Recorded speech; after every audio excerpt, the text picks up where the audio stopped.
Hello everyone, start करते हैं हम TQM के अपने लेक्चर्स को। इसमें यूनिट 5 के पार्ट 2 में हम लोग देखेंगे क्वालिटी ऑडिटिंग, US 9000 और ISO 14000 के बारे में। ये रहा हमारा सिलेबस। अब देखते हैं क्वालिटी ऑडिटिंग। देखो, पहले क्वालिटी ऑडिटिंग में समझा देता हूँ कि ये होती क्या है। देखो, क्वालिटी ऑडिटिंग में क्या होता है कि आप जो भी गुड्स हैं उस लॉट में, मतलब आपके गुड्स का मतलब 10 गुड्स हैं या मतलब जो भी आप मैन्युफैक्चर कर रहे हो, ठीक है, उसके लिए क्या होता है, कंपनी में एक ये एम्प्लॉयज़ हैं जो मैन्युफैक्चरिंग कर रहे हैं, ठीक है। इसके ऊपर लेवल के कुछ ऑफिसर्स आएंगे, 4-6 जो भी हैं, वो क्या करेंगे, आपके काम की जांच करेंगे आके कि मतलब वो जो आपकी क्वालिटी है, जो आपका क्वालिटी सिस्टम है, वो इफेक्टिव और सुटेबल है या नहीं है। इसी को बोलते हैं क्वालिटी ऑडिटिंग, ठीक है। इसकी डेफिनेशन है, इससे भी आपको अच्छा समझ में आएगा। A systematic and dependent examination to determine whether quality activities and related result comply with plant agreement, whether these agreements are implemented effectively and whether these are suitable to achieve objective। फिर से वही बात है कि जो भी आपका quality system है, ठीक है, वो सिस्टमेटिक है या नहीं है, और जो क्वालिटी सिस्टम है वो इफेक्टिवली इम्प्लीमेंट कर पा रहा है पॉलिसीज़ को या नहीं, मतलब और जो हमारे ऑब्जेक्टिव्स हैं उनके लिए सूटेबल है या नहीं। तो इन सब चीज़ों को कंसिडर करने के लिए हम क्या करते हैं, एक जांच बिठाते हैं ऑफिसर्स के लिए।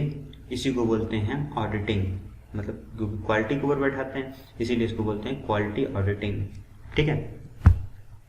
अब देखो, क्वालिटी ऑडिटिंग को मतलब इन्फ्लुएंस करने के 2 तरह के फैक्टर्स इन्फ्लुएंस करते हैं। कुछ एक्सटर्नल फैक्टर होते हैं, कुछ इंटरनल फैक्टर होते हैं। इंटरनल फैक्टर में सबसे पहले एक्सटर्नल फैक्टर देख लो। एक्सटर्नल फैक्टर होते हैं बिजनेस इन्वायरमेंट कैसा है, कॉर्पोरेट गवर्नेंस कैसी चल रही है, ठीक है, कंपटीशन कैसा है उसका, रेगुलेटरी इन्वायरमेंट कैसा है, ठीक है। तो देखो, रेगुलेटरी इन्वायरमेंट का मतलब है जो भी है उसके ऑफिसर्स हैं ऊपर के, जो रेगुलेट करते हैं, उनकी बात है। सस्टेनेबिलिटी एंड इनोवेशन, ये कैसा है। इन्वेस्टर्स एंड शेयर होल्डर्स, वो भी इफेक्ट करते हैं एक्सटर्नल फैक्टर्स में। अकाउंटिंग एंड रिपोर्टिंग, ये भी इफेक्ट करती है आपके ऑडिट को। अब कुछ होते हैं इंटरनल फैक्टर। इंटरनल फैक्टर में क्या होता है, कल्चर एंड यूनिटी, मतलब जो आपकी टीम बनी हुई है उसका कल्चर कैसा है। ये आंतरिक फैक्टर होते हैं जो इन्फ्लुएंस करेंगे आपके ऑडिट को, ठीक है। लीडरशिप एंड अकाउंटेबिलिटी, मतलब जो भी आपने टीम बना रखी है उसकी लीडरशिप कैसी है। और अकाउंटेबिलिटी मतलब हर आदमी का पारदर्शिता, एक तरह से कि जैसे जो काम दिया जाता है वो अपना काम पूरा कितनी अच्छे से करता है, उसे बोलते हैं अकाउंटेबिलिटी। वो भी मतलब आंतरिक रूप से ऑडिट को इन्फ्लुएंस करती है। Innovation, addressing change and complexity, मतलब जो भी आपका प्रोसीजर है या फिर इन्वायरमेंट को देख के उसमें चेंज को एड्रेस करना, और कितना कॉम्प्लेक्स है उसको एड्रेस करके आप क्या इनोवेट कर सकते हो, तो वो आपके इंटरनल फैक्टर्स में आ जाता है। मार्केट परफॉर्मेंस, आपका जो प्रोडक्ट है मार्केट में कैसा परफॉर्म कर रहा है, ठीक है। बेस्ट इन क्लास का मतलब है क्वालिटी आपकी अच्छे से अच्छी होनी चाहिए। तो ये जो है, ये फैक्टर्स हैं आपके इंटरनल फैक्टर्स, ठीक है। और ये जो फैक्टर्स हैं ये हैं आपके एक्सटर्नल फैक्टर्स जो कि इन्फ्लुएंस करते हैं ऑडिट को। अब बात करते हैं ISO 9000 क्वालिटी सिस्टम। ये मैं पिछली वीडियो में भी बता चुका हूँ, लेकिन एक बार फिर से बता देता हूँ कि ISO 9000 क्वालिटी सिस्टम क्या होता है।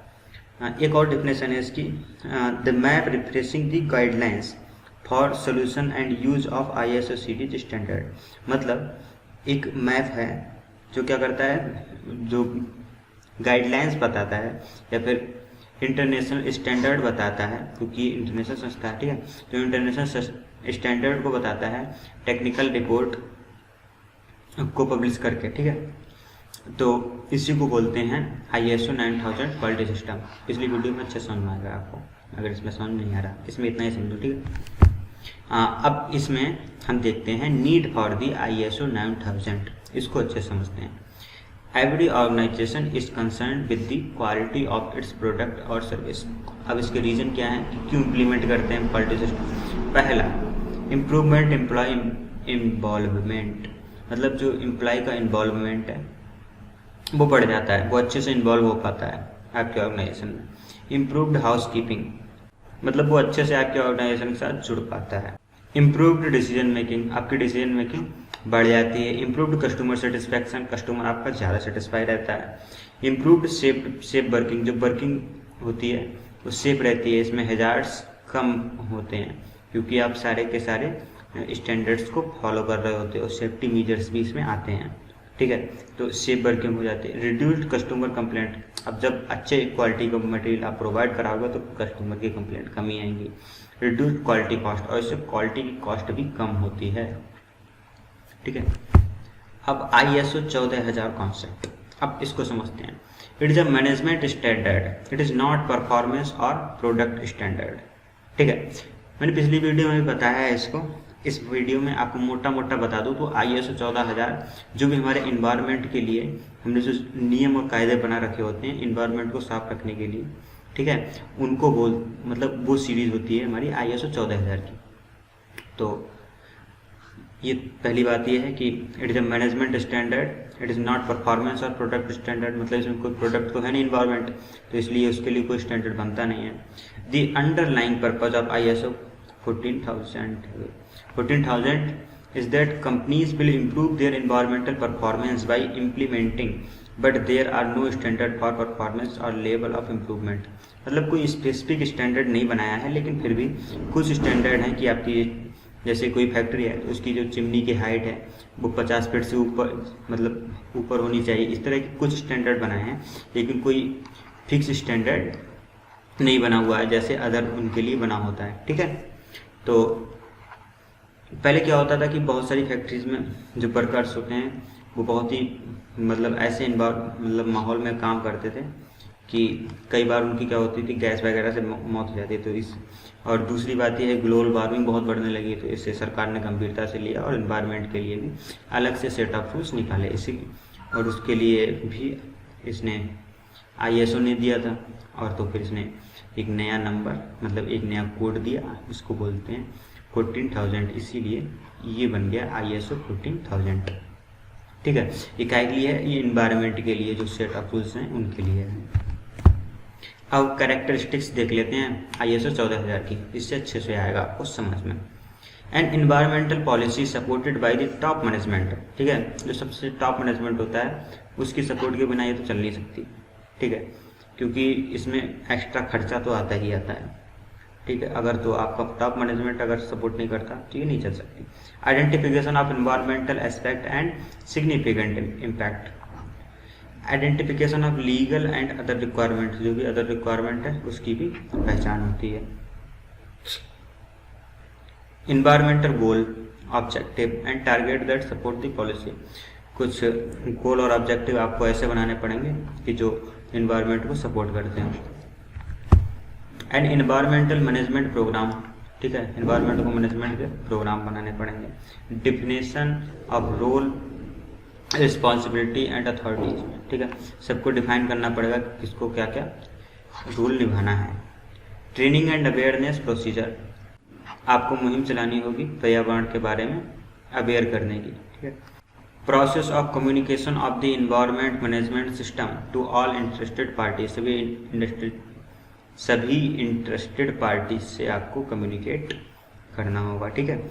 डॉक्यूमेंट ऑपरेशनल प्रोसीजर, और जो आप मतलब प्रोसीजर डॉक्यूमेंट करोगे वो एक ऑपरेशनल होना चाहिए, ऐसा नहीं कि बस हवाई। Procedure for the emergency response, और इमरजेंसी अगर कोई आती है तो उसके रिस्पांस के लिए भी आपको प्रोसीजर बनाना चाहिए, ठीक है। अब बेनिफिट की बात कर लेते हैं। बेनिफिट ऑफ ISO 14000, एक तो है ऑपरेशंस, मतलब ये ईजिली ऑपरेट होता रहता है। दूसरा, मार्केटिंग इसकी अच्छी रहती है। तीसरा, इंक्रीज्ड प्रॉफिट, मार्केटिंग अच्छी होगी, लोगों को भरोसा होगा आपके ब्रांड पे, तो प्रॉफिट भी इंक्रीज होगा। रेगुलेटरी कंप्लेंट्स, ठीक है, जो आपकी रेगुलेटरी बॉडी होती हैं कई मतलब सरकार की, वो भी उनकी कंप्लेंट्स नहीं होती हैं अगर आप इनके इन्वायरमेंट को नियमों को फॉलो करते हो। और पांचवा, सोशल यानी समाज के लिए ये अच्छा ही है कि आप इन्वायरमेंट को अच्छा बना के रखते हो। सो थैंक्स, इस वीडियो में इतना ही था। आई होप आपको इससे मदद मिलेगी और इसकी PDF जो है आप डिस्क्रिप्शन बॉक्स से डाउनलोड कर सकते हैं। धन्यवाद।